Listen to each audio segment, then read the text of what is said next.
پاکستان کی دعوت کے باوجود بھارت سے سکھ یاتریوں کی آمد متوقع نہیں ہے۔ اسلام آباد دفتر خارجہ نے جمعرات کو سکھ یاتریوں کے پاکستان آنے سے متعلق بھارتی خدشات کو مسترد کرتے ہوئے کہا ہے کہ انہیں دوروں کے دوران مکمل سہولت فراہم کی گئی۔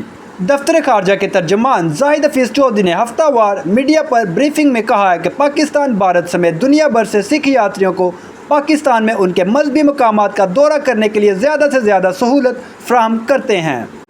بھارت نے ننکانہ صاحب کی 100ویں سالگرہ کے موقع پر 18 سے 25 فروری تک تقریباً 600 سکھوں کو پاکستان آنے کی اجازت نہیں دی تھی۔ اس گروپ کے پاکستان میں 5 گردواروں کا دورہ کرنے کی توقع تھی۔ ہندوستان وزارت داخلہ نے ایک خط میں سکھوں کو سفر کرنے کی اجازت دینے سے انکار کرتے ہوئے کہا کہ پاکستان میں صحت کے بنیادی ڈھانچے کی صلاحیت کو مد نظر رکھتے ہوئے وہ اتنے بڑے گروپ کو ایک ہفتے تک ملک کا دورہ کرنے کی اجازت نہیں دے سکتے۔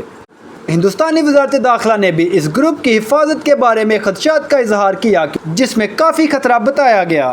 پاکستان نے سکھ یاتریوں کی سہولت کے لیے کرتارپور صاحب میں سکھوں کی سب سے بڑی اور مقدس ترین عبادت گاہ کھولی تھی۔ انہوں نے کہا کہ سکھوں کے ساتھ ساتھ بین الاقوامی برادری بشمول اقوام متحدہ کے سیکرٹری جنرل جنہوں نے کرتارپور کا دورہ کرتے ہوئے اسے امید کی راہداری قرار دیا، پاکستان کے اس تاریخی اقدام کو بے حد سراہا ہے۔